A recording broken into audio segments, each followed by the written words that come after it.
my rose in life's garden. Oh, how she grows.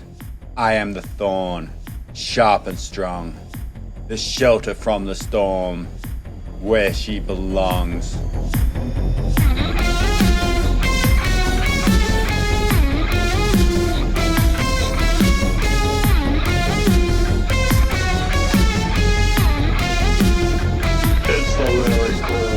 Those were the lyrics of Mark Boyle, singer of the hardcore band Hell Awaits. Mark has been a staple of the Tweed Cooley hardcore scene for well over a decade, and someone I've known for quite some time as well. My name's PurpleZain. I'm also a singer and songwriter, but in my day job, I'm actually a psychologist who runs Chill Psychology out of Tweed Heads. This is the Lyrical Wax podcast, where I blend my love of lyrics and songs with a little bit of psychology know-how. So here we go. Mark Boyle, Lyrical Wax podcast. Hell Awaits. Let's go. All right, Mark. Mark from Hell Awaits. How are you? Good, man. How you going? Yeah, I'm good. No complaints today. Had a little bit of a busy day, but always looking forward to my evenings when I get to do a Lyrical Wax podcast episode. Really interesting how I got you on. I might let the audience in a little bit of a thing. I actually hit up our friend Martin Grogan about doing it, and then you bumped into Grogan, did you? And he sort of threw out that this was something that wasn't, something that I've been doing. And then, we got in contact with each other, and you actually beat Martin to the post. Martin was keen, but he still hasn't got back to me. Grogan, we love just throw him under the bus a little bit right from the start. Yeah, everyone loves Grogan. He's a very nice young man. Oh, he's not that young anymore, I suppose, but he is. Everyone loves him, but he's not the best at responding to his emails and texts. I don't know. Do you find that with him? Look, I love the dude, but I gave up trying to give him a phone call several years ago, that's for sure. Now it's like you got to message his partner, and then it's all good. You message his partner, and then you might be able to call him. Yeah, so a little bit of, I've been putting on the pressure on him a little bit. I did bump into him the other day, so hopefully this just adds even more and more crippling pressure for him to decide to get on this podcast. So there you go, Grogan. Yeah. Just make him a little bit more anxious and nervous about it. But we're not here to talk about Martin Grogan. We are here to talk about you, and we're here to talk about Hell Awaits. So this is kind of exciting. It's a fairly new project, isn't it? I think it's fair to say. When did the demo EP? Like 3-track demo. It was I don't even know when it actually came out now. I think it was the end of February. But Zach, the guitarist, he's been writing some of the riffs for a couple of years, I think, like just playing around with him and just kind of had him sitting there. And I reached out to him because I was like, I know that he plays guitar and whatnot, and like, hey man, you want to start something else? Like, I was just with my other band, Outrage. All them dudes are in other bands as well, and I was kind of just getting the itch to do something. And then when he said yes, it was kind of like, okay, let's just see what we can whip up, and here we are. Now we got a 5-piece band and ready to do stuff. Had a jam last night and it went really good with a new bass player. So pretty sick. Yeah, cool. Well, we're going to get more and more into the Hell Awaits stuff, music and all that in a little bit. But I always like to start these podcasts with just a bit of the personal history of the person I'm interviewing. It can be very helpful as we get into the lyrics, and it sort of gives a little bit of background of where the person's coming from, why things are sort of important to them. Sometimes it can be super, super insightful. Sometimes not so much. But I might just start off with Mark. You're a Tweed lad, grew up, and I'm going to find this very, very, very cool old picture of you and me from back in the Dolphins. That was about 12 years ago, where you're cradling me in your arms like a baby. I don't know if you remember that picture, but it's quite old now. It had to be like probably over 10 years old. Look, So I was leading to the fact that if it was at Dolphins, I'm sure I was probably.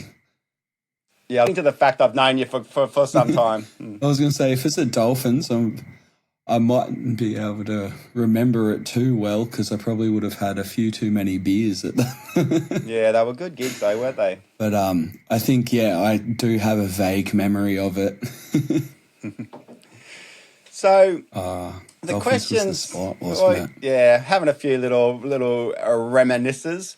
But just yourself personally, so you grew up in Tweed. Where'd you sort of just maybe tell everyone listening a little bit about, obviously grew up here, but, a bit about maybe family, mum, dad, sort of where you grew up, what was it like growing up for you, a little bit about growing up in the area, who you were kicking around with, a little bit of that sort of stuff. Anything that you think's maybe a little bit relevant to this conversation.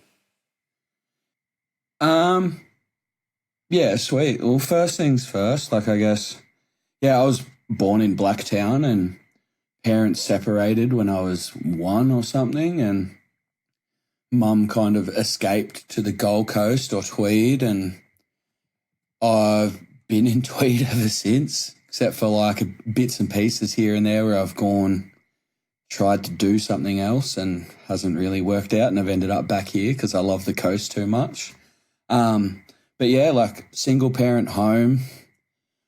My mum kind of had like a few not the best boyfriends in the past. And like through many things, victims of crime, certain things like that. Like I ended up with anxiety, PTSD, depression, and just kind of, I've always been a bigger dude and never was really sure of myself. And then kind of through schooling and stuff, like I met a few boys like Murray Byrne, rest in peace. Yeah, rest in peace. Like my mate Hayden and stuff, and they got me into like the heavier side of music.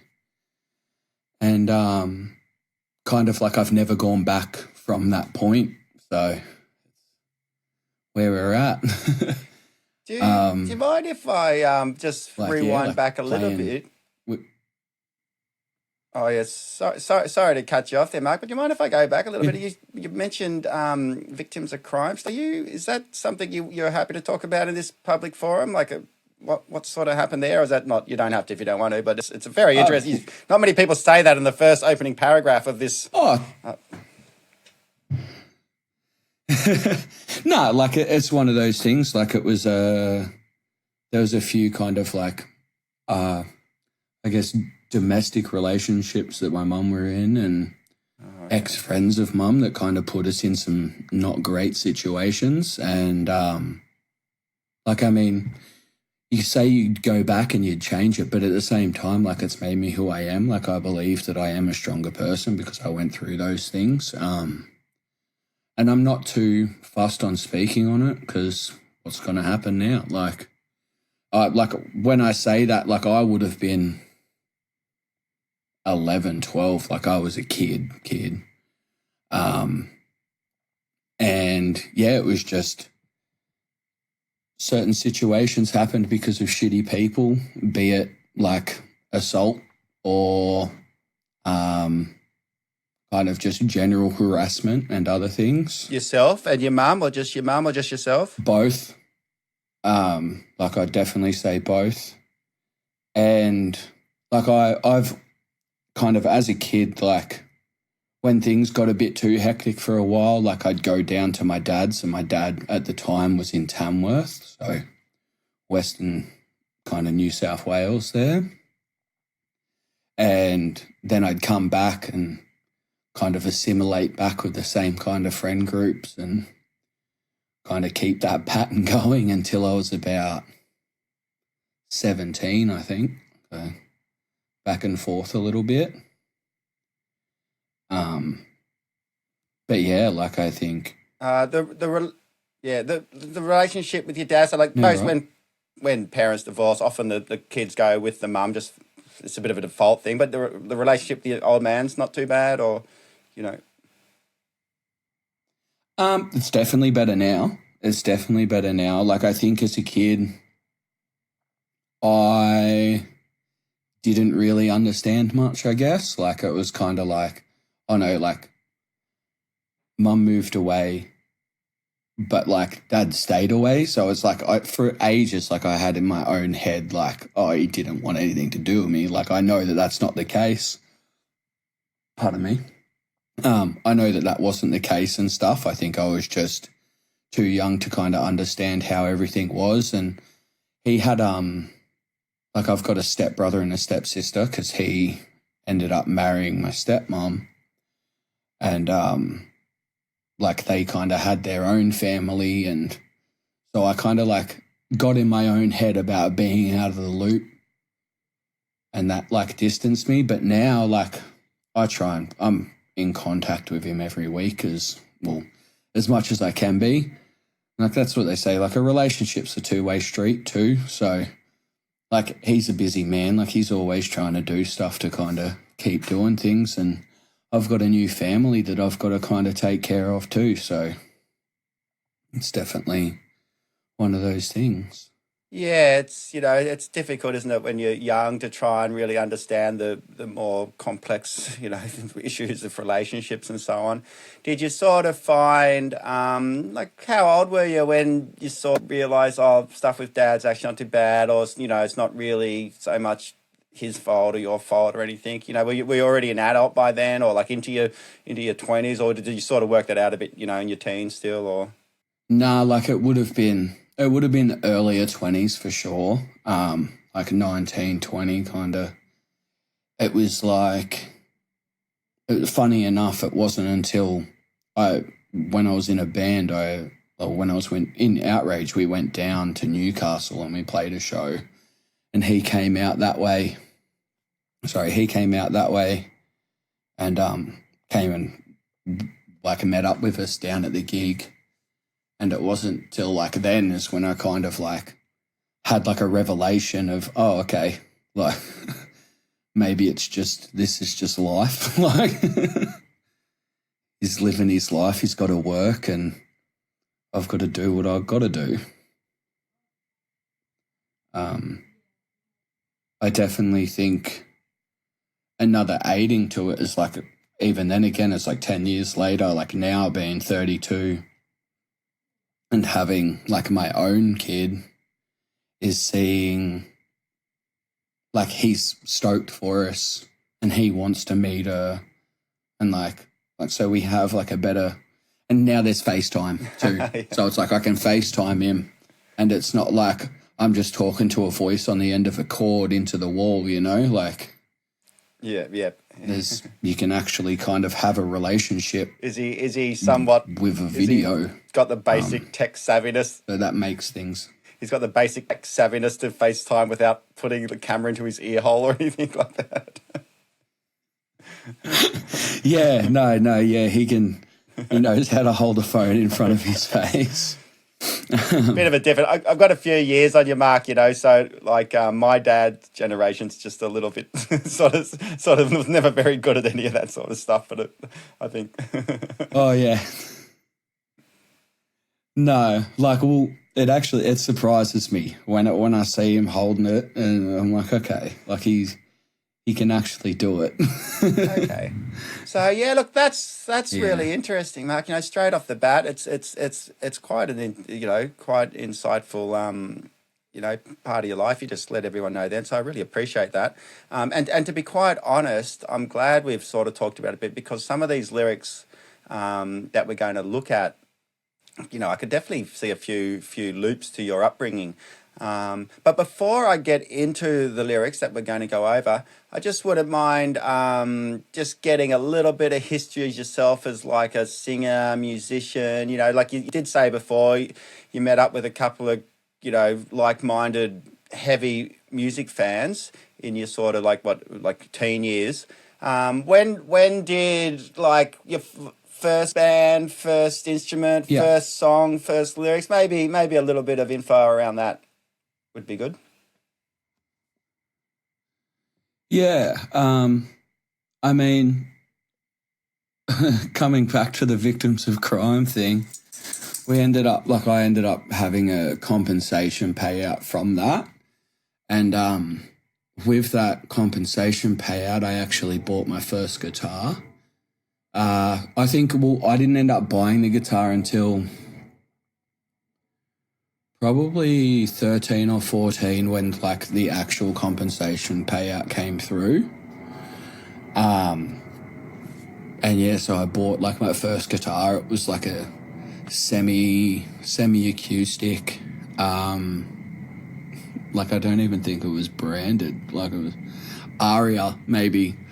A little Aria kind of semi acoustic, and it was like emerald green. Yeah. Look, I genuinely think it's still somewhere in this house. Otherwise, I could have just thrown it out one day in a council cleanup. But yeah, that was one of my first guitars, and I just loved it. Because obviously, like with music at school, they kind of teach you a little bit, and they want you to kind of do it's either keyboard, recorder, or guitar. Some people kind of branch out. It depends what your school's like as well. I was always in the public system.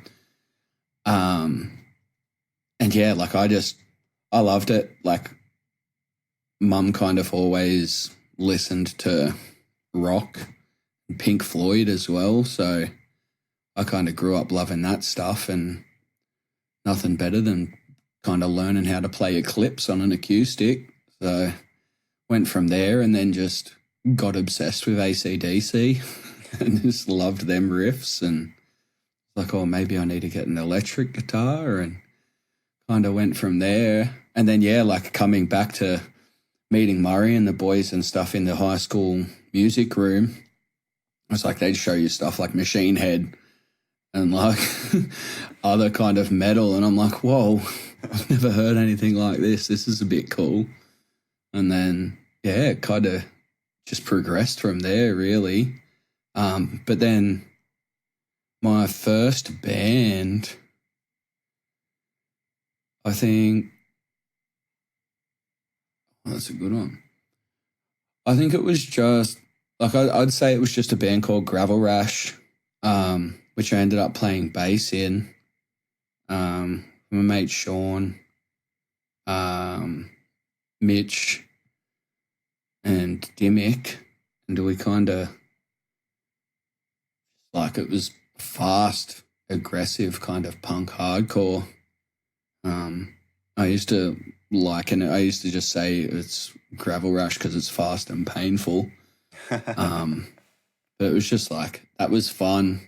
And then kind of that kind of led into vocals as well, because I do the odd backup on those kind of things, as well as like mates bands like Nights Like These, Martin Crogan. When we come round to your house actually and do like the guest vocals, and it'd be like a group of 7 of us jammed into Sid's bedroom. It's kind of all yelling the same words like a cult chant until it was right. But that kind of like pushed me to kind of want to do it myself in like my own band. Actually going back like in high school and stuff, I covered like Grinspoon Champion. That's sick. For like I think it was like a school assembly. I can't even, it might, yeah. No, it's like, it's a good song. Grinspoon when they were excellent. High school bands and Grinspoon covers just go hand in hand. That's if an Australian, that's just how life is as an Australian musician growing up. Yeah. And Israel's Son, Silverchair. Yes, and Israel's Son. And yeah, like also like my stepbrother was in like a pub band when I was like 16, 17. And I was like, oh, what the heck? Like that's pretty cool. Like I didn't think anything of it at first. It was like, no, he's like actually doing stuff with it. And I was like, oh, okay, like it's possible. But then, yeah, like Marty and the boys and stuff, like they were always kind of, I don't know, like, yeah, what's the word? Not endearing, but they were supportive. Like they were just kind of supportive and would like, tell you like, nah, have a go. Like if you want to do something. And then even like going to a gig and someone's out of breath and they hand you the microphone, like you're like, oh no, maybe I can do this. That's so hardcore. Yeah, that's a very hardcore thing to do, isn't it? Just grab the mic off the other guy and keep going, keep the pass the baton on kind of. Yeah. Was Outrage the first band you sung in as the singer? Yeah. And what years were Outrage sort of mainly? Yeah, what years was Outrage sort of mainly operating? We started in like, I want to say the end of 2011, start of 2012 kind of thing. It's like when we put out a demo, I believe. And then like it somewhat died in like 2015. Our bass player Benny had a kid. I think that might have been what it was. And it's like we kind of just wanted to kind of step back and kind of go from there. And then it wasn't until like fairly recently we were like, we kind of wanted to do something again, but weren't too sure of it. And then, yeah, we did. We ended up releasing another song. But yeah, those were the earlier days, like probably 10 years ago. We got to do a demo and an EP. So I can't even remember. I think it was like a 4-track demo and then 5-track EP. Yes, and when we talk, just, we don't want to really focus on Outrage too much because this is actually about Hell Awaits. But, was the initial lyrical writing of Outrage, what was that what were themes back? If you could give us just a bit of a universal answer, we're going to go very specifically into Hell Awaits lyrics, but as far as the universal lyrics of Outrage, how would you describe them? Well, the funny thing is about the demo, anyway, the demo was, I basically wrote while watching movies. It was kind of like a cop-out. I didn't want to use my brain for it because I didn't feel like I was ready to like let people in, I guess. And then, yeah, like the EP was definitely like, that was like some songs, if we were to play them now, I'd probably still cry. It's definitely from the inside. Okay, well, again, it's not really what we were focused on, but maybe for another episode down the track of the podcast, we might do an hour. If you release a triple vinyl collector's edition, Outrage vinyl, we might be able to do one for that, maybe. Yeah, no, well, I'm always onto the boys. Like I want to do another EP, and we're hoping to do it soon. We'll see. Okay. All right, cool. I'll tell you what, Mark, very interesting. Interesting little introduction to yourself and a little bit of your history and your music history. So part 2 of this, we're going to get into some of your lyrics. Now, the Hell Awaits demo EP, I'm a bit surprised to call it a demo because it's not like Butch Vig super produced, AFI Sing the Sorrow, but it's true hardcore where it's nice and raw and it still sounds really good. I know that Zach, the guitarist, sort of produced it as well. He did a great job. So, yeah, a little bit surprised that you're calling it a demo, but so be it. Who am I to judge? I'm not one to say you shouldn't. Yeah. But there's only three tracks on it. Yeah, go on. Oh, no, I was just going to say, well, you mentioned the 3 tracks. It's like, that's kind of why we're calling it a demo, because it is only 3 tracks. It's like, yeah, Zach's got the skills from studying at SAE and stuff, so it's like, he did do a good job. It's not like we've recorded it on a tape deck in my garage. like old kind of hardcore demos would have been. But yeah, it's like, it's just the fact that we're doing, it's 3 songs. So it's kind of like, they say, is it too short to be called an EP because it's not 4 or 5? Or it's like, yeah, it's one of those things. Like, Yeah, fair enough. Fair enough. Again, what can you do? Not one to just slap it together and put it out. Like, we were kind of just keen. Yeah. No, well, to be quite honest, I think it's great, that you guys just got it pumped out and got it done. I talked to quite a few younger aspiring musos and younger bands about getting, releasing their stuff. And, times have changed, but when I was younger, a lot of time and money would go into your first EP because it was so hard to record an EP. Where now it's actually like, if you got it, you could record it. You got someone in the band, you got a good home studio.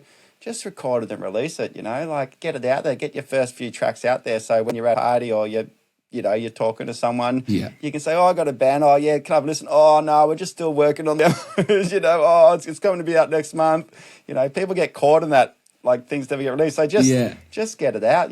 Like, why not? That's a little bit of my modern philosophy, and maybe I'm a little bit of a victim of the modern sort of. I don't want to say I'm part of the TikTok generation, because I'm definitely not. But there's a change in attitude of quantity over quality a little bit more. So you can still release quality, but just, get some stuff out there. Release 1 or 2 singles, release a 3-track demo EP versus, putting all that time and money into a whole album for your first release, So I think how you're going about it's good. And you wouldn't be here right now talking to me if you hadn't done it, Yeah, no, that's it.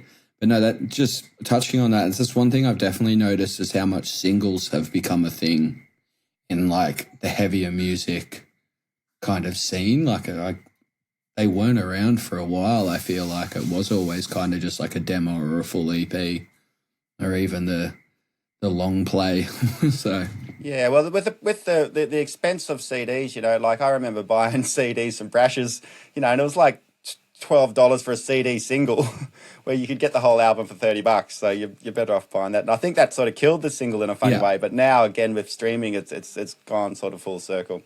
Yeah, okay. So first things first, we're going to get into the lyrics, but I do, when it's an interesting band name, I like to ask, where did the origin of Hell Awaits? And I know, cause at first I was like, how do I fucking know that name? Hell Awaits. And it's like, oh, it's a bloody Slayer album. Like, but it took a little bit for the penny to drop. But is it a tribute to Slayer, or did you just come up, Hell Awaits? That sounds awesome. And then you're, oh shit, it's a bloody Slayer album. And then, like, how did that happen? Tell us about how Hell Awaits came about. Well, you'd have to ask Zach that one, I think. Like, he kind of... Oh, okay. When he sent me the demo tracks, it kind of had that on it. And, like, we've spoke about it a bit, and he's not, like, a massive Slayer fan. As, like, it's like he wouldn't have dedicated, like, this whole thing to Slayer. But at the same time, when I saw the name, that was the first thing that came to my head. And I was like, Hell Awaits, Slayer album. Yeah, sick, let's do it.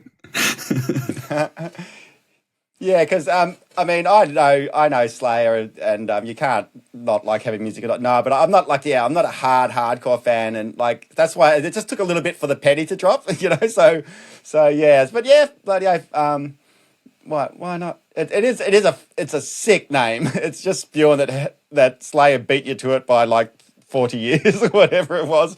But it is definitely a sick name. So, Yeah.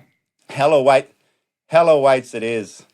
Alrighty, cool. So there's 3 tracks only, and I was actually going to do these out of order because I wanted to start with a song that I thought was go for it. Maybe a good intro one to start with. But you know what?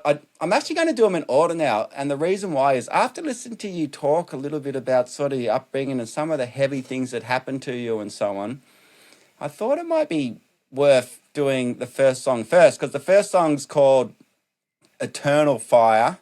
I'm going to go through the lyrics and read them out, because that's what I do, and then give a little bit of my feedback on it. But based on everything you sort of told me in the intro section of this, it sounds it sounds like it's worth exploring and opening with this song. So track 1 off the Hell Awaits demo, Eternal Fire. Here we go.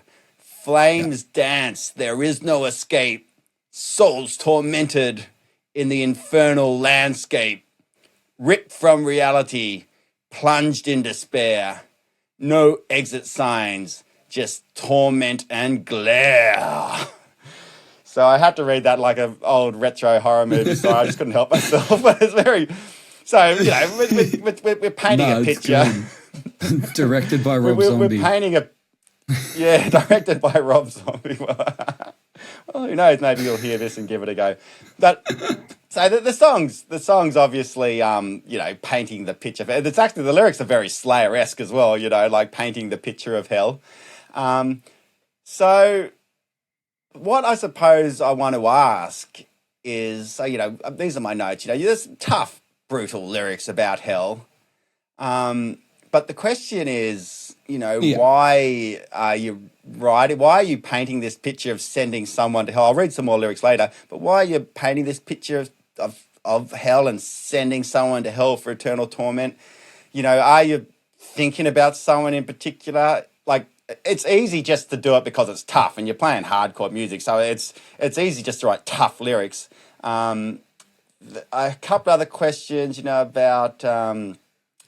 Maybe I can tie in a bit later, like a religion, you know, did you have a religious upbringing? Do you actually have a fear of hell? But then I bumped this to the top because this is like, you know, you had some heavy shit happen to you when you were young. Is this a little bit of a throwback to just, you know, wanting revenge, just like wanting to take out all that when you're little and you're subject to all this aggression, but you're not in a position where you can fight back? Does that sort of build up that just wanting to be able to exalt revenge onto someone, but just not really been able to do it because you can't go back in time, but doing it lyrically? Like, so I'm asking you a lot of questions in one big hit here, but like the overall question is, you know, what's the concept of this lyrics of sending someone to hell and making them suffer and eternally suffer? Like, that's the concept of the question I want to ask you. So I'll throw it over to you for the answer of that one, if you wouldn't mind. It's yeah, no, so it's kind of like, it's funny. You asked pretty much every question I was joking with the boys, going like, oh, fuck, I hope he doesn't ask this. Well, I asked you 20 questions at once, so one of them was it's a combination. Basically, it's a combination of all of it. Like, I wouldn't necessarily say I grew up religious. On my mum's side, my pop is Greek Orthodox.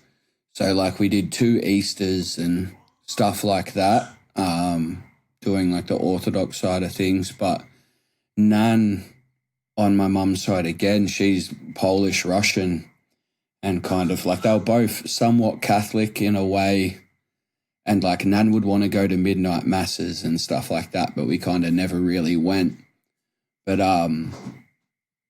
like, I would go to church every now and then on Sunday, but it wasn't really for me, because I believed in dinosaurs, I guess.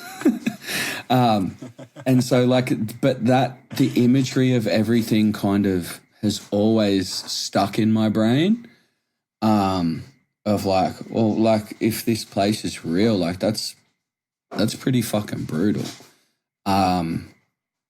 But then, like, it's also a play on the fact, like, it depends on your beliefs. Like, I'd say I'm somewhat agnostic, and when it comes to anything, like, it's like we don't really know what's going on up there. Some people will tell you, yeah, they do, but I reckon that there's something going on somewhere where it's like, it's energy, like, where if you believe in spirits or whatnot, like, it's one of those things like Buddhism and reincarnation. Like, what if where we are now is hell? And that's why when you die, you come back and you're born again as someone else in a different country, completely somewhere else. And then it kind of starts again. So it was like a play on that being like, hell awaits, like the end awaits, but is that also the beginning? Like deep, but at the same time, it's like not. It's kind of just like you said, yeah, it's like it's just a hardcore song that sounds kind of brutal. And a part of it, it's a bit selfish, but a part of it, I wanted to be able to yell out our own band name without covering Slayer. So I could just kind of say Hell Awaits a few times. But yeah, like Yes, it's because like, you called the song "Eternal Fire" to sort of to dance around that, I suppose. yeah, pretty much. I didn't want it to be Hell Awaits by Hell Awaits on Hell Awaits. Like, but yeah, like it's like Demo.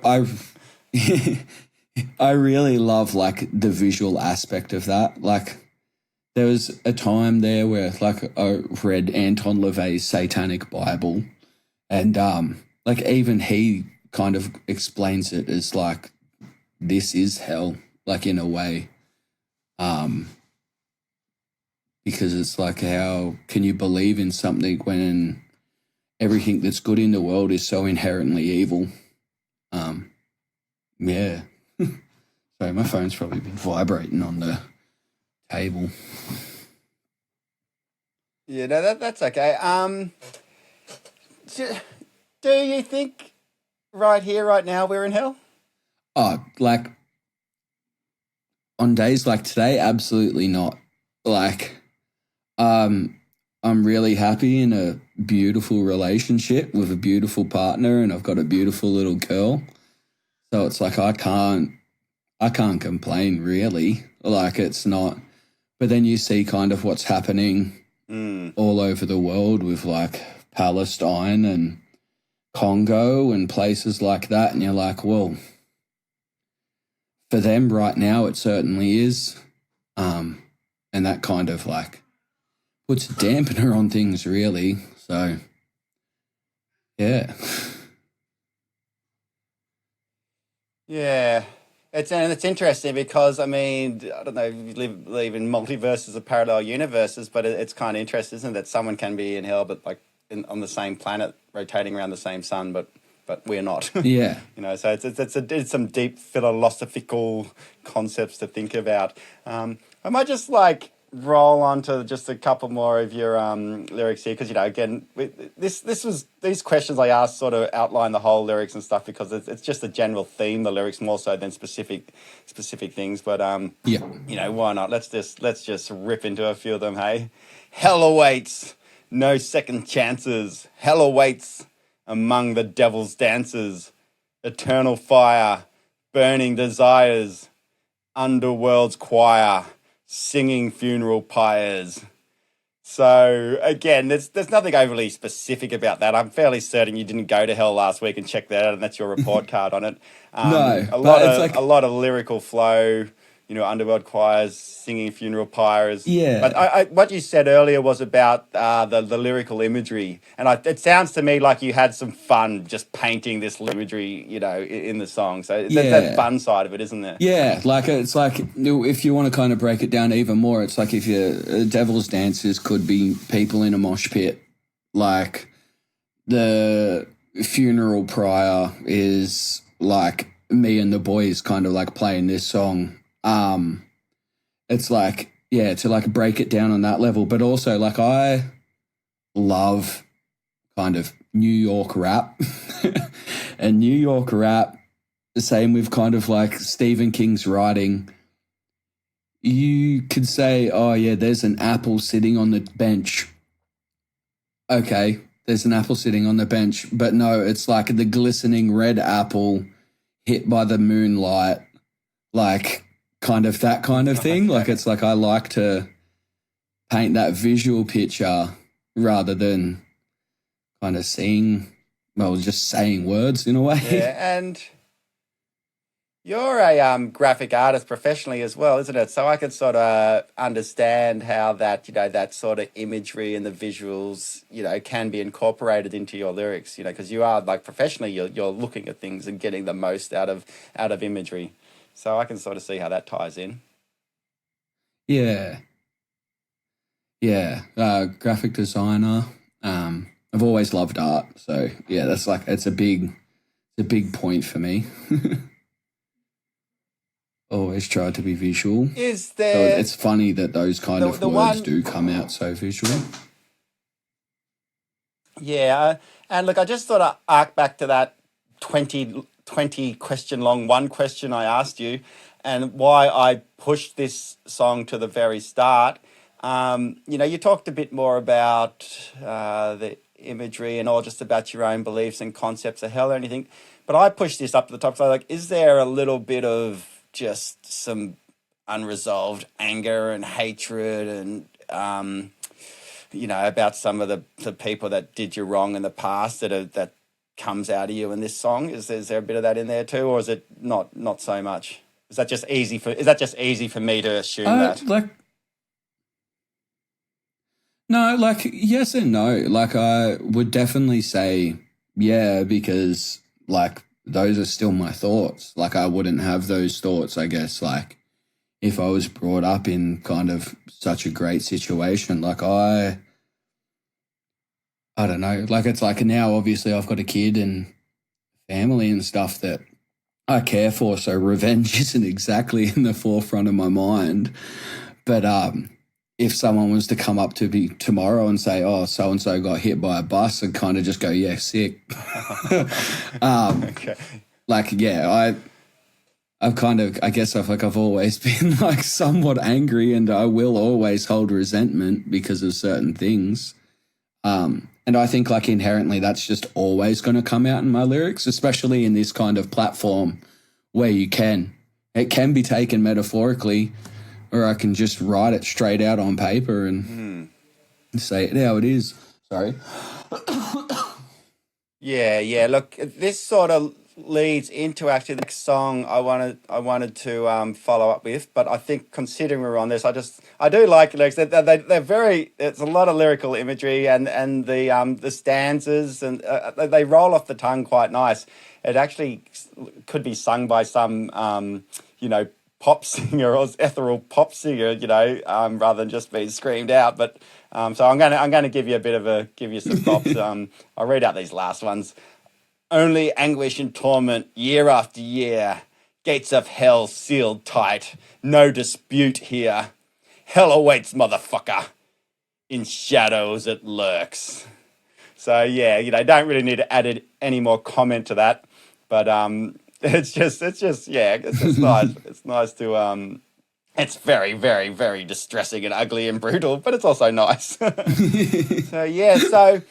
that leads into it does sort of lead into the next song I wanted to do, and this is the song that I heard this song a little while ago, but when I heard this song, I was like, now this is a Lyrical Wax song, because I want to know who this song's about or what's it about, because it actually sounds Hell Awaits just about painting imagery and stuff, but this has got some very clear specific stuff that I'm curious to know. And for everyone listening out there, I do say to all my guests, including Mark, if there's something if you don't want to throw someone under the bus, you don't have to. You don't have to name names, you don't have to. But if you want to, you can give me a bit of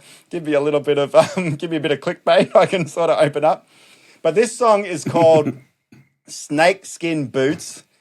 It's featuring Toby from Entrapment. And Toby, listening out there, you are another person who is supposed to be getting on this podcast kind of soon. So hopefully this gives Toby a little bit of a nudge to get his lyrics back to me and follow up.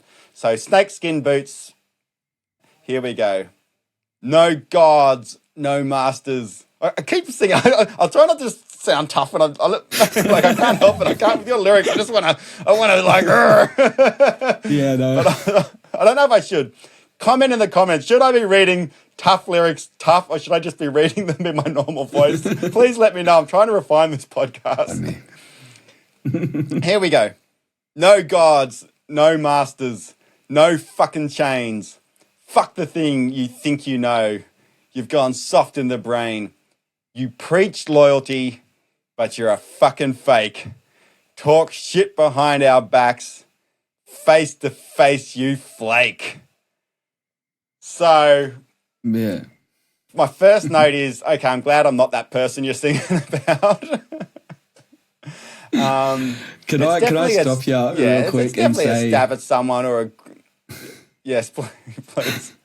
I was just gonna say, it is a stab, but it's not one specific person. It's like it's kind of a bunch of people at once. But yeah, I'll let you continue. But yeah, I'll elaborate a bit more. Yeah, well, we're definitely going to get into that, but yeah, please. We'll get it. I don't know what order to do this. It's just that the very first few lines are quite interesting in the sense they're a little bit more, probably a little bit more metaphoric, where the rest of the lines are probably a little bit more clear. So while we're on the opening lines, I just wanted to maybe ask you this. Your first three lines are no gods, no masters, no fucking chains. So I just wanted to maybe get an idea of why those were the opening words, and then we can maybe get into a little bit about who's it about. So, because it's interesting, those opening first three lines. They're quite interesting. To me, they were setting up the premise of no one's going to save who that particular song's directed at. It was like, there's no God that's going to save him from what I'm about to say. There's no masters that's going to protect him or hide him. And there's no chains, so there's nothing holding me back, basically. Okay, so I get, that makes sense now. And then from that point, it was just like, okay, I'm going to be as aggressive and ignorant as possible. Yeah. Yeah, okay. Because sometimes I think I'm kind of good at deciphering a few things, and sometimes I say I'm not. So correct me if I'm wrong. But I was having a little bit of trouble putting that together. But again, now that you've sort of put it like that, it's like going, all right. The what's the term? It's all cards are on the table, sort of thing, isn't it? You know. So here I go. Prepare yourself. You're about to cop it. Yeah. You preach loyalty, but you're a fucking fake. Talk shit behind our backs, face to face, you flake. Now, before you give me your answer again, it's a very hardcore thing to sing about. I think I've heard quite a few hardcore songs, but maybe like fucking don't do it behind my back. But I want to hear your explanation about these group of people or who's going on. So if you wouldn't mind, I'll hand it over to you. Yeah. But basically, I find it like in the hardcore scene, man, there's like, it's cliquey. Like everyone's got their own mates and all this stuff. And it's like, it's one of those things where everyone's talking shit on everyone else's bands on the internet. No one wants to say stuff face to face. And then you see them at a show and they're like, oh, hey, man, how you been? Like, it is what it is. Like it's not really like one particular person as such. As kind of like a lot of people. So it's a song about the hardcore scene, like the greater, like maybe, because I get the impression the Tweed, you guys, whether it's Knights or Outrage or whatever, then you guys are super tight. I get that impression. But are you talking about more of the global? Like, are you talking the entire Gold Coast? Are you talking all of Australia? Are you talking internationally? Well, it's like as the song goes down, it kind of like it breaks into different parts. Like I'll kind of come back to that obviously, but it's, I don't know. I feel like a lot of the Gold Coast scene and stuff, like I have no issue with a lot of them dudes. Like we're all good mates, and like you said, like it's like everyone's tight and stuff. But then it's like other areas kind of thing. It seems like everyone kind of has their own kind of area, and then it's supposed to be like, oh, you've got your own spot. And props to other bands now. There's like bands that are doing stuff interstate. Like they've got a member that lives on the other side of the country kind of thing, which is sick because then that kind of eliminates that. But yeah, I definitely found like in earlier stages anyway, and like somewhat there's still a bit now, Pardon me. I definitely feel like there's been a bit of a disconnect between like Brisbane and Gold Coast, even though like they're up the road. Like a lot of our mates are in Brisbane bands as well. But it's, yeah, I feel like there's somewhat always been kind of like a divide. I don't know. I don't know if it's like one of those things where you get in your own head and you're like, oh, I feel out of place because I'm in a different city, or I'm like, yeah, I don't know. It definitely feels like that though. Like sometimes there's definitely like a different area kind of, they don't want anything to do with you, or people kind of saying like, oh, let's not do that, let's not play there, or whatever. Right. And then come play, and then best mates. Yeah. Yeah, because again, I'm not, I'm getting a bit older, and I'm not in the hardcore scene. I've got a lot of friends that are in the scene that, your age, a little bit younger than me and stuff. So I'm sort of a little bit naive and blind to this. There's always been jealousy in music, some band gets the good support, or some dude's hooking up with someone's ex-partner, and now they, so that's always going to be a thing in music. But I'm a little bit surprised to hear that, how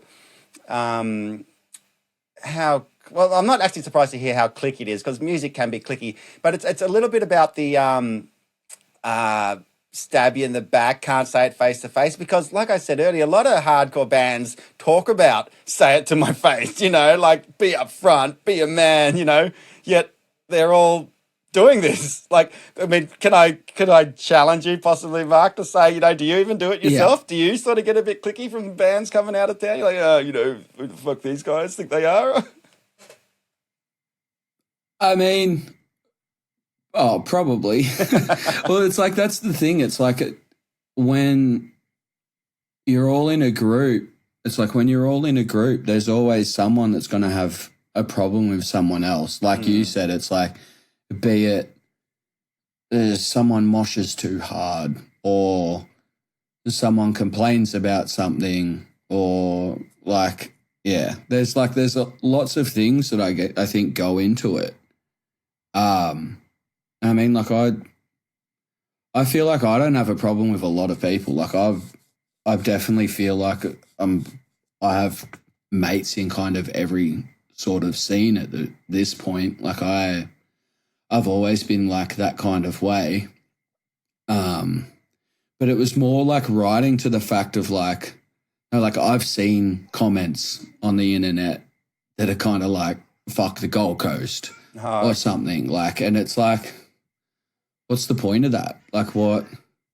Yeah, it's like, what's wrong with the Gold Coast? Like, I'm pretty happy being by the coast. Or even like tours. Like, there's a tour coming, and then it's like they play Adelaide, Melbourne, Sydney, Newcastle, which is down the road from Sydney, and then Brisbane and Gold Coast, or there's no Gold Coast show, and you're like, hang on, why isn't there a Gold Coast show? Like, what's wrong with that? And like, I understand they're like an hour away from each other, but I know for a fact there's a lot of people that don't want to do the hour drive to go to Brisbane, especially when you're driving home at 2 a.m. So it's like, it definitely opens up, like, yeah, like everyone kind of feels like they're getting left out in a way, no matter what. And I was like, I just wanted to kind of put that in there somehow of like,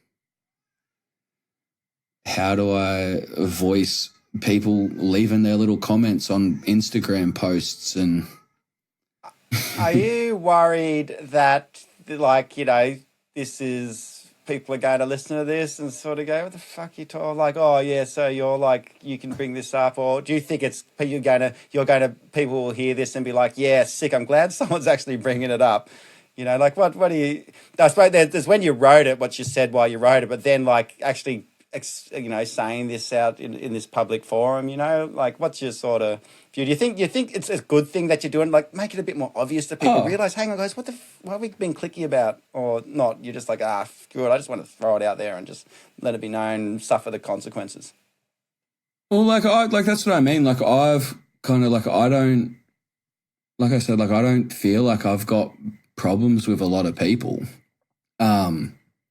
But it's funny to me when you see those things on the internet, and then those same people are coming to the same shows, they're commenting saying we don't want to be a part of it, it's one of those things I just find silly. And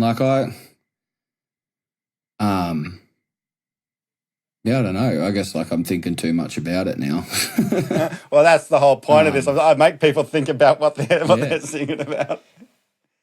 But it's when you wrote this, you probably never knew you were going to be on this podcast talking in specific detail about what it's all about. So look, I'll tell you what I'll do. I'll save you from thinking hard right now. That's also true. and I want to reframe it a couple of little things, because there's some really cool lines. And I don't know if this is Toby or you, Sona, but there's this line here I really like. Have people around you that warm you like a fire, but don't let them fucking burn you. So was that something that you heard somewhere else? Was that something you made up? Was that something Toby made up? Because it sounds like a really cool line that you'd read, on a graph on a toilet or something that you've read. But if you made that up yourself, that's cool. That's really good. Who made that up? Well, where'd that come from? I didn't. So this is where it throws the whole song as this could be a joke song. All right. So that quote and the quote after it about the pigeons and the eagles. Yeah, okay, I'll read that. Let me read that first. Real Housewives. Yeah. Oh, hang on. Wait. Let me read this first, and you mentioned it. So, eagles don't fly with pigeons, okay? Go get your breadcrumbs and get back to me tomorrow. So, yeah, that's what I should have read them both back to back, but they're both so good. Have people around you that warm you like a fire, but don't let them fucking burn you, followed by eagles don't fly with pigeons, okay? Go get your breadcrumbs and get back to me tomorrow. So, yes, tell me where they came from. So, yeah, they're literally quotes from Real Housewives of New York. Dorinda from Real Housewives of New York. They're both quotes from her. And it's I wanted to find the clips and put them in there instead, but at the same time, the timing didn't work. So it's a piss take on it to me. That's why they're in there. Even when we jam it, I barely even say them because it's a piss take. Yeah, that's it's good to have maintain your sense of humour, obviously. No, that's good. I'm really glad. I say this every podcast at least once, but this is why I'm glad I do this, so I can find out those little details and little in-jokes and stuff, They're definitely gold. So, moving on. Here we go. So a little bit of don't act like you care. It's too fucking late. When I needed a brother, you were a fucking snake. So it does hark back to a little bit about what you said. People online and in face to face. Oh, that was so cool or whatever. But really, deep, they might be saying more backstabbing stuff. The line though that came in that I thought maybe is this just part of your lyrical flow, or is it actually something specific when you wrote "When I needed a brother, you were a fucking snake"? Is that just a bit of lyrical flow, or is that actually sort of pointed at someone? It's not pointed at one particular person, but it's definitely pointed at and now it's kind of one of those things. I don't know how much I was in my own head when I wrote that, but when I did write that, I was going through the process of we just had a little girl. When we had Murphy, I was in the process of finishing uni, my finals at uni. So for me, I found that was a very kind of mentally taxing time. And I was doing it tough, basically. And then kind of Murphy came and like, yeah, I understand like people want to give you space and whatnot, but like my partner and I both felt like really alone. And it was kind of just hard to deal with that when you've got so many friends that like refer to themselves as like brothers and they're your family and stuff. But like I felt like super alone in like the first kind of couple of months of Murphy being here. And so it was it was kind of just like that. Yeah, so you snuck that little line in there just because it was sort of relevant to you at the time, and it was sort of in that same theme of just being people turning their back on not being genuine. Oh yeah, I'll help you out, and we're here for you and stuff. Then all of a sudden you're really struggling, and where are they? So it's not specifically about the song, but in the theme of the song. Well, that's it, and it's like, it comes down to that whole like when it comes down to like the suicide facts in the world, it's like everyone wishes they could have been there, but no one's reached out. Like that's it. Like everyone's like, oh yeah, my last message was like 3 years ago. And it's like, yeah, but they're still your friend. Like it's, deep, man. It is, mate. This is the Lyrical Psychology Podcast. Go deep like a Navy SEAL, as Method Man said. Hey. There's this line. I think I'm just going to say that doesn't need a lot of commenting, to be honest, but I just sort of picked up on it. Check it, entrapment and hell awaits. 5XL on the 617. Keep your head on the swivel, cons. So that's kind of funny, but. The 5XL, like, is that a reference to you? You and Toby are sort of solid big guys. Is that what the 5XL reference is? Oh yeah, Toby and I can. And then the 617, I know is the 617 is the 07 Gold Coast 617 Australia Gold Coast postcode. I knew that one.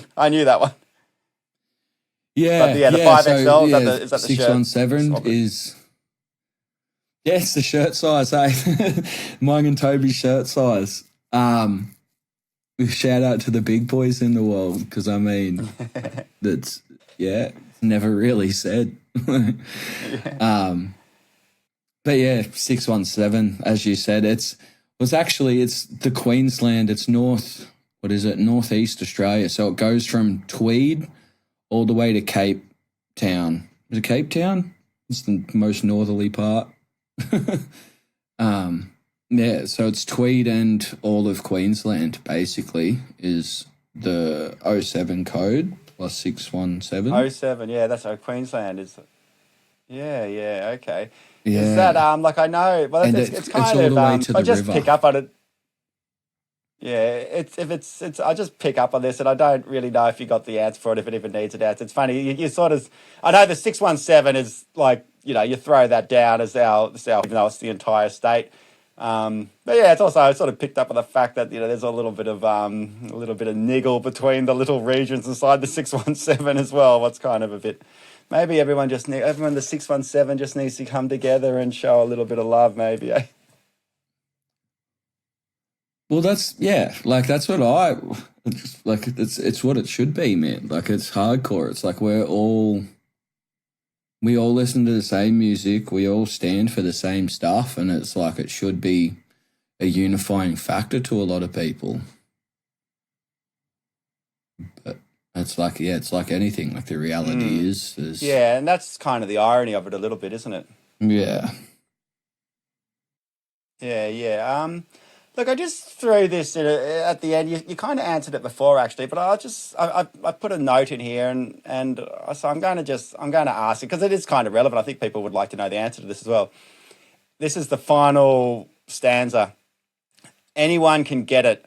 Don't think that you're immune. Anyone can get it. Next might be you. Yeah. So that Toby wrote that kind of. Like from that, entrapment and hell awaits, 5XL and the 617. Toby wrote the rest of that all the way to the end. Okay.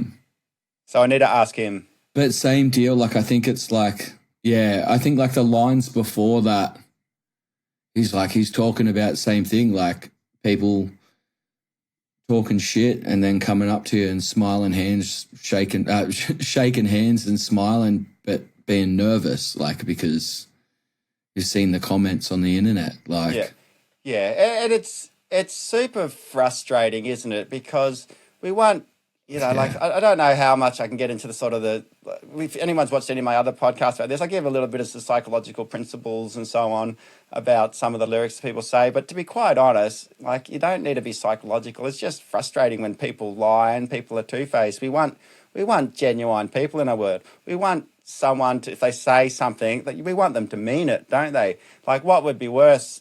Like, it still sucks if someone came up to you and said, "Oh, I hate your band." Yeah. Like, that sucks. But is that worse than someone saying, "Oh, I liked your band," and they didn't like your band? like which one do you want to take? Like, that's, I'm not saying I'm not saying either answer is right or wrong. But at the end of the day, as human beings, we want honesty. We want people being genuine around us.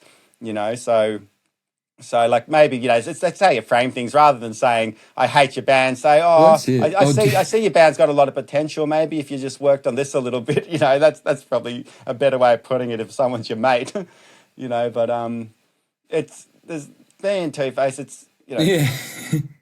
Now, do you remember there was that? I was going to say, do you remember there was that blog a while ago? I think it was like IHateYourBand.com or something, and it was just someone like writing off people's bands. Yeah, so I'm not actually familiar with that one. But then again, I would say for that person, is he being genuine, or is he just, is he just getting clickbait and having people look up his stuff because it's hilarious and there's a little bit of troll. Yeah, he's been an edgy and he's been a troll. Yeah, well, again, you could probably get into the psychology of being authentic and all of this and that, but it's probably more so, this song's probably more so about, dealing with other people and how other people behave. It's a little bit out of our control. So it's probably a bit more about, well, just, how are you going to manage it? How are you going to deal with it yourself? I could probably get a little bit more and more into it, but I'm not sure if I really wanted to, be honest. It's just interesting hearing your perspective on this lyrics and the scene, and it's just in itself is interesting enough. I don't think it needs too much analysis unless you want to feel you can throw in a little bit of further analysis into it. No, like I don't think so. Like, I think it's just definitely funny to me how like people say they care and don't. And then, like, you've also got the people that say they care and then on the internet, they don't. Like, both vice versa. Like, you've got people that say they care on the internet and then you see them in person and then they're like they haven't even met you before. Or it's like, and then you see someone in real life and your best mates, and then on the internet, it's backwards. Like, and that's the I think peril, it's just like it's more kind of social commentary on that.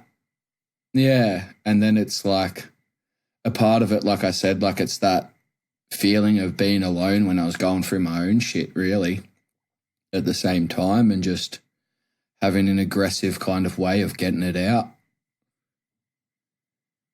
And then Toby being a homie and jumping on it and having the same feelings. I hope Toby didn't go home after that recording session and just spoke smack on you to his mates behind your back. That'd be actually hilarious, but also would suck. That'd be the ultimate hardcore troll. Well, 5XL. Yeah, 5X. That'd be the ultimate troll. Not only he actually records a song with you and bros down with you, and then goes home and trolls it. That would be that would be insane. That'd be an ace mover. Okay. All right. Well, look, he's running a double life. Yeah, that's right. He's actually innocent. You got a line here. I did highlight. I didn't talk about it. You don't belong in our world. You belong in suits. So maybe Toby's just like putting on a suit after that and jumping in his Porsche 1997 Porsche or something and going to work at a law firm or something. Now, can I touch on that line actually?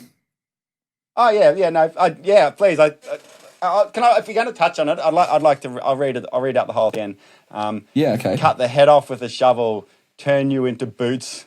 You don't belong in our world. You belong in suits.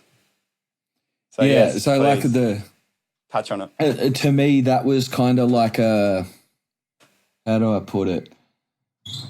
Like I said, like I grew up low socioeconomic area. Well, it's like I didn't grow up in the best part of Tweed. Like, you know, like it's like we never kind of owned our own house. We were always renting. Like I was a street kid, all that kind of stuff. And I feel like for a while, like a lot of hardcore felt like it was dudes that kind of had the same feelings as each other. And then like it's more kind of directed at like people that buy their way into things, if that makes sense. Like okay. Okay. Yeah, like spending all the money they can just to kind of have that little bit of a name. And it's like it's not like I don't think it's directed at anyone in particular. It's just it feels like the hardcore scene's always kind of been like you can wear whatever the fuck you want. You can do whatever you want. Yeah, like everyone, like shit, I love wearing a pair of Nikes every now and then. But like not everyone can afford Nikes. I love like wearing bloody normal t-shirts, but I'm also a 5XL. So I can't wear like a lot of normal t-shirts. So like I've got to wait for band merch to be printed in my size and shit like that. But like it's one of those things like we don't need like oversaturation of people trying to make, I don't know, their way of doing certain things. Like it's cool seeing bands get sponsorships and stuff. Like a gang called Speed is like sick. They're one of my favorite bands. My Murphy falls asleep listening to them. And they got like a deal with Nike. Oh, they're rocking the new Nike DNs. I've seen the ads for that. I want a pair of those shoes so bad. They look so fresh, man. They look so comfy. But then it's like you get bands that buy their way to that point. Like they'll like, yeah, kind of buy their way in rather than doing what Speed did and literally was a band through the hardest time for music, which was COVID, and then kind of built their way up. But like if you've got like 2 million just sitting around of like daddy's money or something, you can just go pay for advertising. Like not everyone can do that. It's not real, you know? So that's kind of why that suits line's in there. It's not directed at anything in particular except for like people that buy their way through things. Yeah, well, I'm glad we went back to that line because I sort of was going to skip it, but there's because it's hardcore, so it's about the struggle is real. Everyone loved underdog story, and people resonate with that, to really actually to work your ass off and to be rewarded for the hard work you do. That is something that people respect and appreciate, versus, obviously buying in. Like, because I did have a little note here, I wasn't sure if I was going to say it, but I'll say, like, if someone is a bit white collar and has a bit of money, can they still be hardcore and can they still be part of the scene? And based on what you said, that line, what you said is, it's not about that. It's about, doing the work and proving who you are and being dedicated to the scene, It doesn't matter if you do have your parents got a bit more money, Yeah, like that's it. Like it's not a comment on like I said, like hardcore is for everyone. Like it should be every walk of life that like wants to be a part of it because that's kind of what it is. Like it's supposed to be about the unity of people coming together against like other shit, man. Like it's like I don't know, like we always joke about like, hang the rich and all that kind of stuff because it's like if we spread like the amount of wealth out in the world, there'd be certain things that wouldn't really be as bad, but I'm not going to go into that side of politics and communism. It's not a political podcast. I know what you're saying.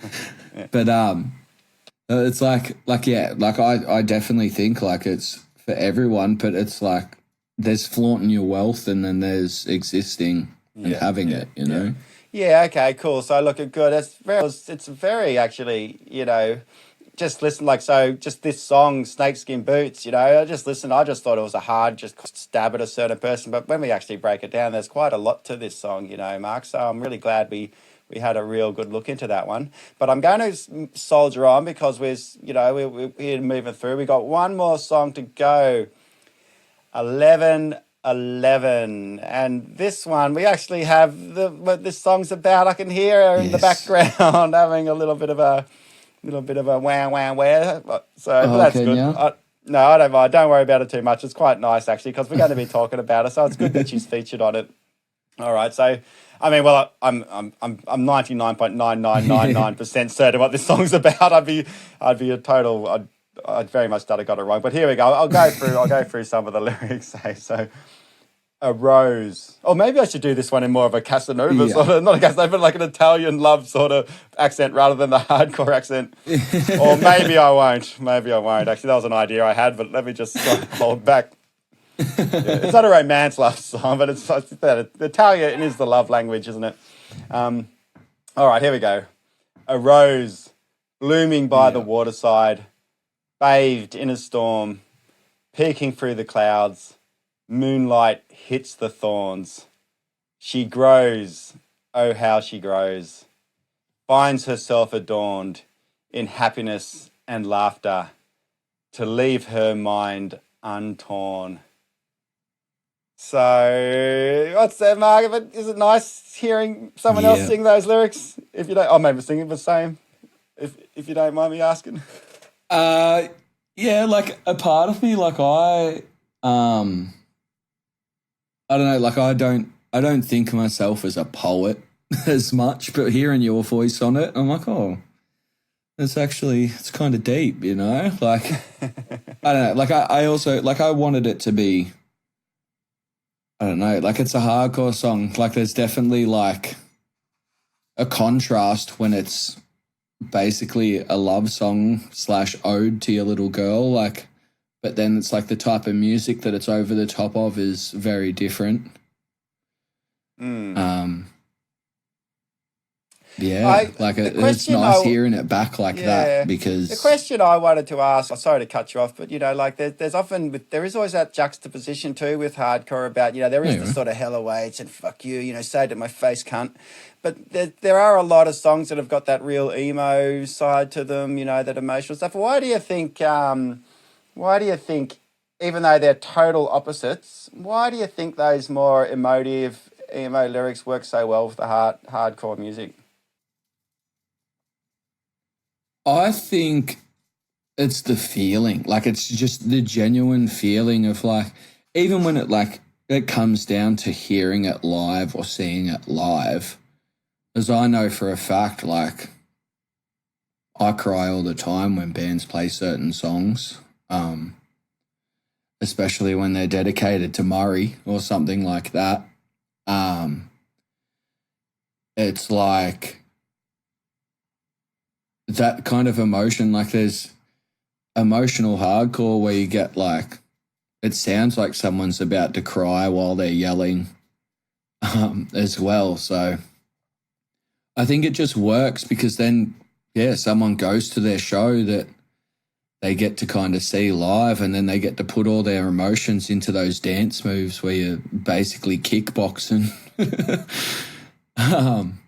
And it kind of, it's like it fuels you in a way.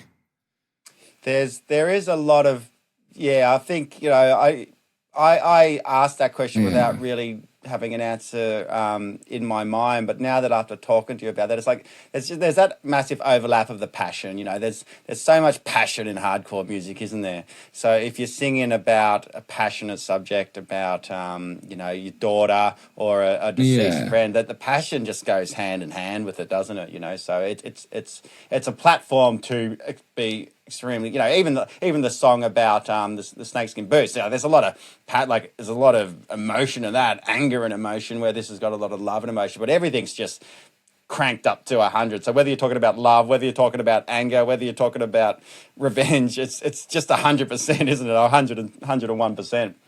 Yeah, that's, maybe I always knew that, and we just answered that by just talking it out. That's a little bit of psychology for you. People have the answer inside them. They just need to talk it out a little bit. There's a line here, though, a specific line that I got. Your lyrics, I like the general theme of them, but I also like some specific lines. And I'm really interested to hear your answer in this now that you talked a little bit about your upbringing and stuff. So I'm gonna really have a bit of a dig here on you, Marky, on this one. Yeah, let's do it. The last line of what I read before, to leave her mind untorn. So you didn't think you're much of a poet. It's quite poetic. To leave her mind untorn. So that means to leave, to have not a distressed mind, to not to have like bad shit happen in your life that's going to screw your mind up. So that's a great line to sing to your daughter, to leave her mind untorn. My question is though, how, what's your plan to leave your daughter's mind untorn? Well, like I said, like my parents separated when I was kind of very young, and there was like certain times where I'd be like, Mum, you want to talk to Dad on the phone or something, and then they're just yapping at each other, like blowing up, going off at each other, and like things like that, like they're completely avoidable to do in front of your kid. I'm grateful that Rami and I are like tight as, like we're so good. But it's like little things like that, like just not kind of having those aggressive fights. And you hear a lot about like breaking generational trauma, in the sense of like our parents, like my mom fucking yelled so much at my dad, and my dad would yell so much at my mom, and like they were just two people that weren't supposed to be together. And grandparents, like you get in your own head about certain things, or they want you to do something better, or would push you to do something better, especially like my pop being like he was a Greek immigrant. And so like he had a very different mentality to a lot of people when it comes to working or even looks.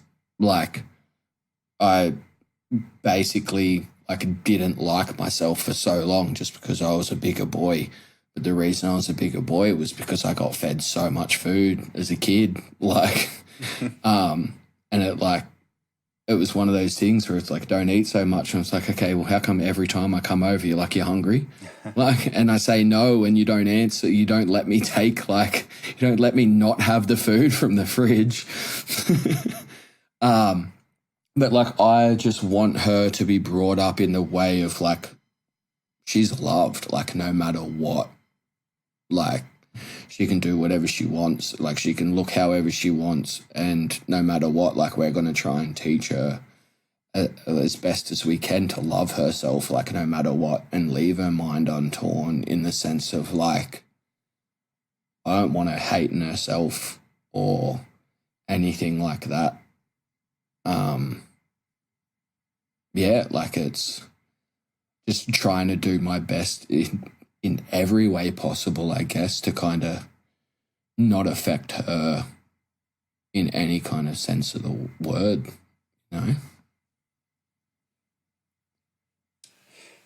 Yeah, look, you said some things about, there's some things, parents mean well, they always do, and some things they say might not be that helpful. So, like, just going back on what you said there, you should lose some weight, but then it's like, well, stop feeding me so much food, I can understand my mum's Malay and eating's a big part of it. I know that eating's a big part of it too, so it's kind of hard to do.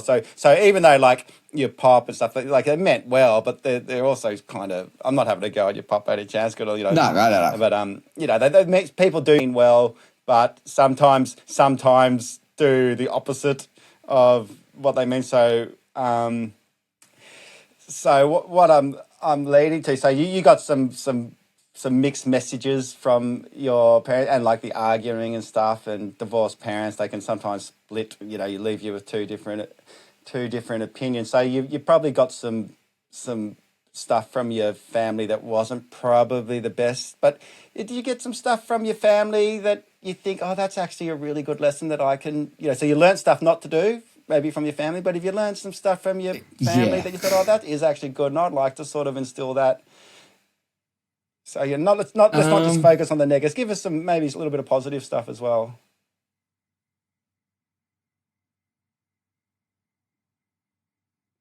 I don't know, like, no, like, we always did, like, all the Easter holidays and, like, all kind of those kind of family things, but there's, like, I think, I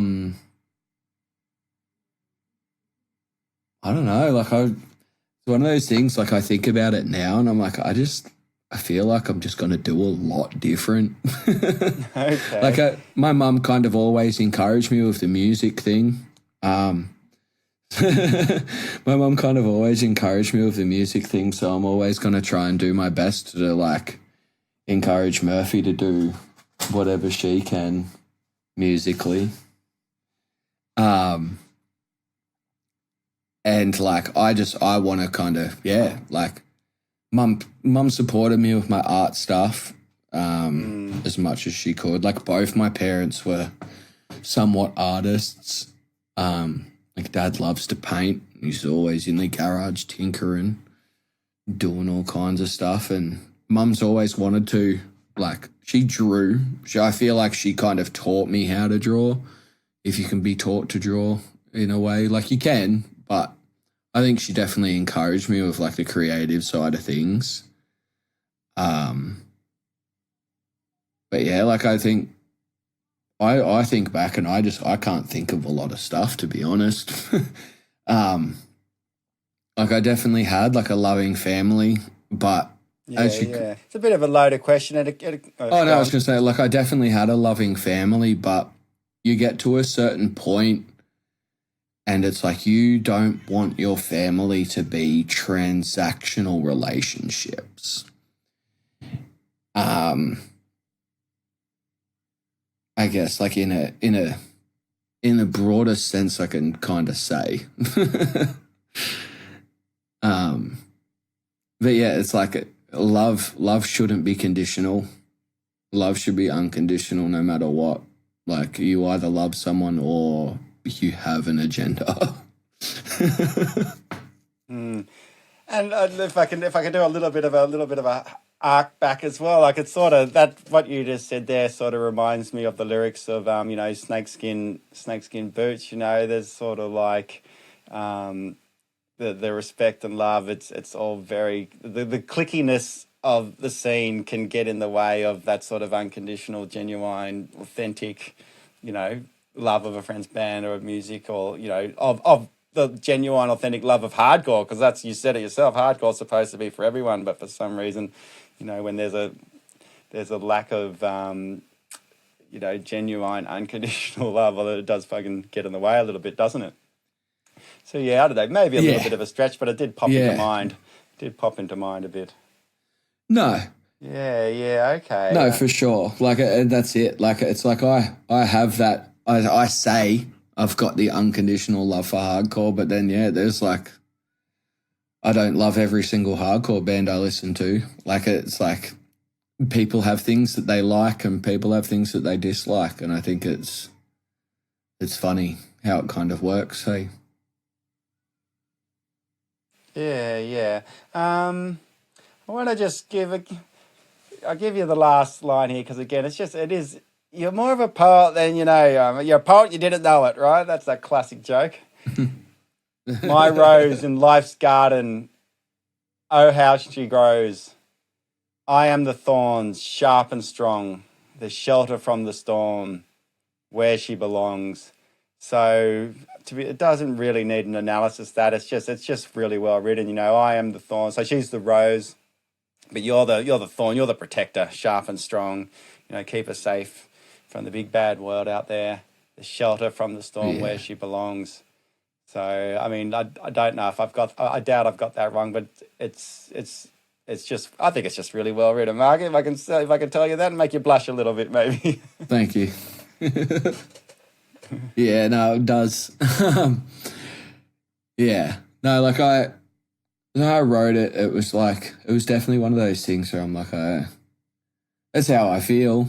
Like I know like a lot of our parents definitely feel like a protector, and it's what you're supposed to do as a parent, and is protect your kid as much as you can. And yeah, like it's like, I thought I'd just put it into words, and the analogy of a rose and a thorn, it's like I'm there on the stem no matter what.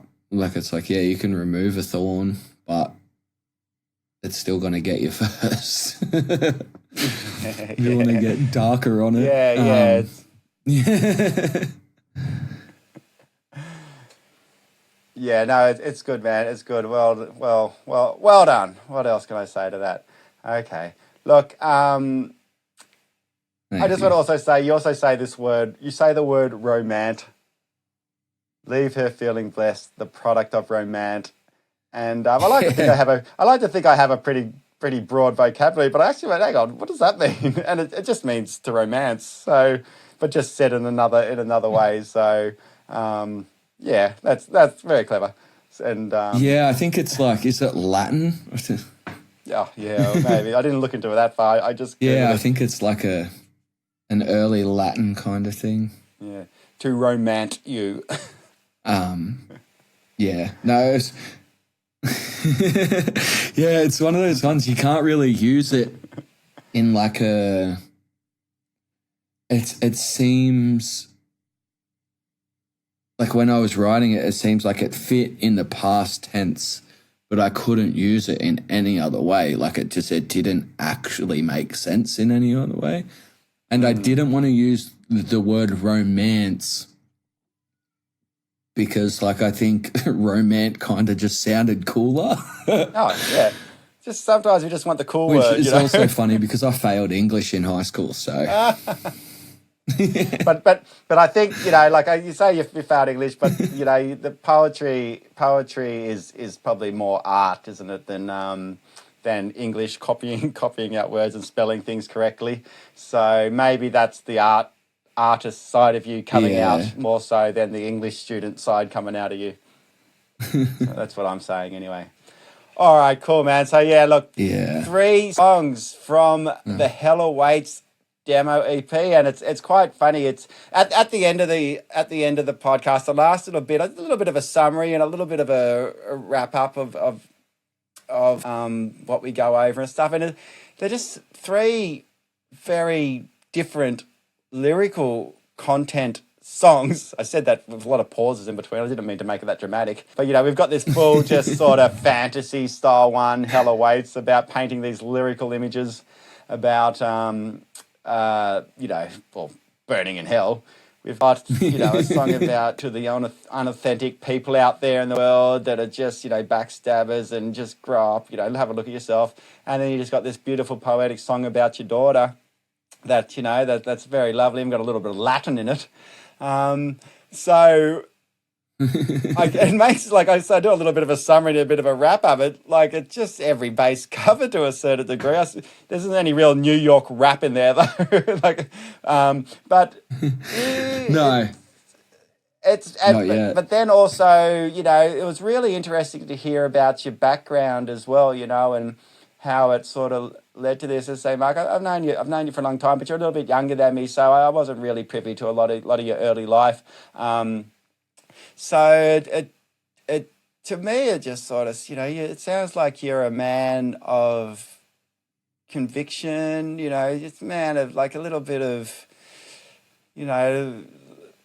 love in the context of not just like romantic love, but, just love of your community, love of your friends, love of the people that are important to you. Is super, super important to you too. It's just saying all the good stuff. You could say this, I suppose, to everyone would be chuffed to say it. But just getting that, and the the artist in you, I think, is probably a little bit more prominent than what you would probably admit to yourself, you know. And I talked about, you know, you like what did your parents do that was actually a positive thing? And your first answer, you pause for like 20 seconds, and then you answer, oh, not much really. But Yeah.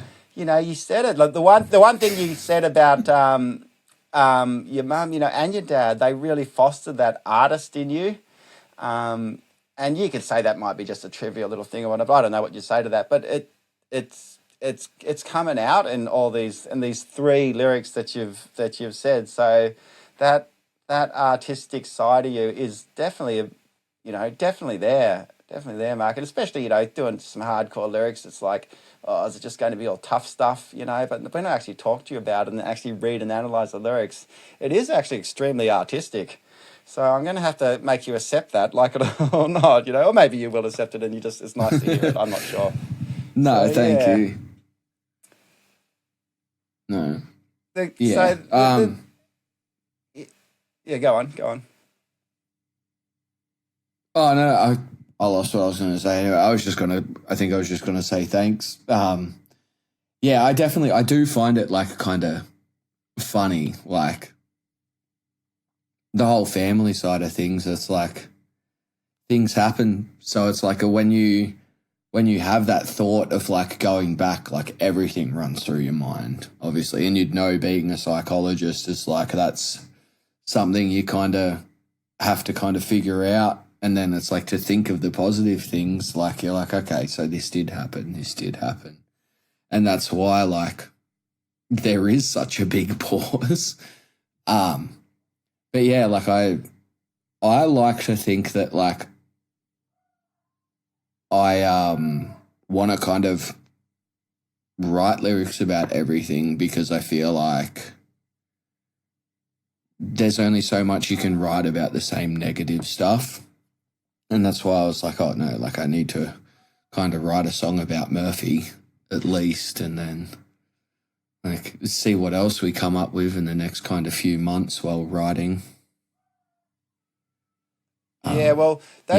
that. I always ask this question. I always ask this question to everyone. You know, so like, you know, like lyrically wise, where do you think direction is going? You sort of semi-answered that, but have you already got a few lyrics that you've already penned, and like the general direction, is it in this same? Is there a lot of motive stuff? Is there a little bit of observation? Is there a bit of you Um, know, a bit of passion? You know, where are your sort of lyrics going for the future songs for Hell Awaits? well, for Hell Awaits at the moment, we have two songs pretty much finished.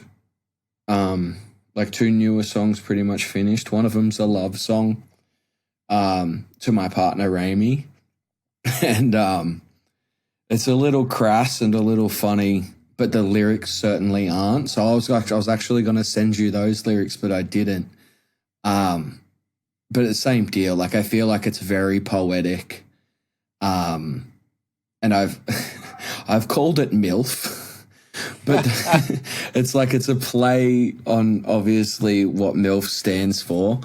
But at the same time, the way I wrote the song, each line, it's like an acrostic poem, acoustic poem. What was acrostic poem? And it's like, so each line starts with M, the next one's I, L, F, like that. But Okay. the first line is like magnetic attraction, a fiery gaze. Is like the first lyric. The second Okay. line is intoxicating allure in subtle ways. So it's like spelling out like those kind of things of just what I feel like Not love just is. mum, Like, I'd like to fuck. yeah, no, exactly. It's like, because I Mum, wanted to have that I'd crass kind like of, fuck. oh, here we go. It's, yeah. So it's like, I kind of wanted to have that crass kind of like, oh, this is what it is. But then when someone actually reads the lyrics, being like, oh, no, like it's actually quite like a beautiful song when you read it. Yeah, yeah, okay, cool, cool. Yeah. And then the second one, yeah. And then the second one's kind of just the shitty side of the state of the world. Like, so again, it's like they're polar opposites of what they are. And then the final lyric in that other song is, "I'd rather kill you than kill myself." So that's good advice. It's definitely polar opposites of what they are. Yeah, so again, you're covering a lot of things. By the sounds of things, Mark, you're never going to run out of stuff to sing about because you're everything. But that's a good thing. But as long as you do it in your way and in your view of it, then there's no issue about singing about everything because you're giving your impression of it. Okay, cool. So look, we're clocking up a bit. Good. It's all been very interesting, but we are going to have to start wrapping it up. So I always like to use this last little minute or two. Anything you want to plug? You got any gigs coming up? No, of course. I'll put the link to the Spotify or whatever for the EP, the demo EP. But if you got anything you want to pitch or throw out there, or any shout outs or anything like that, this is the last little bit to you to do what you need to do. I don't know. Just support local music as much as possible, really. I don't shout out to Cold Blood, another Gold Coast band. I think there's just so much going on at the moment, especially in the hardcore scene. There's so many bands, there's so many gigs happening, and it's anywhere between Gold Coast and Brisbane. Sunshine Coast has been doing a lot more shows, which is really cool to see. Because I feel like Sunshine Coast is just out of the way from everywhere.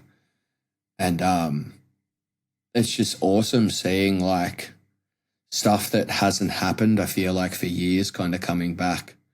And there's so many new bands. So if people get a chance, try and find new bands to listen to and just run it up. Listen to our EP. Listen to our demo as much as you want.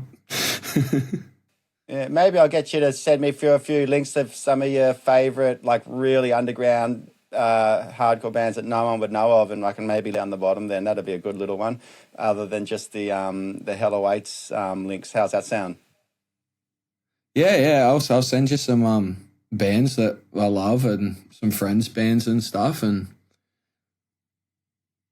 we'll see what we can do. All right, sick, Mark. I tell you what, that was super interesting. I hope that was awesome. Interesting for yourself. I don't know what else to say. It was just, it was super enlightening. It was really, really, really super interesting. So thanks for joining the Lyrical Wax podcast, hey? And I'm sure I'll be seeing you around. And Grogan and Toby, if you're listening to this, you saw how good this podcast was. Get your asses on here, eh? What do you reckon?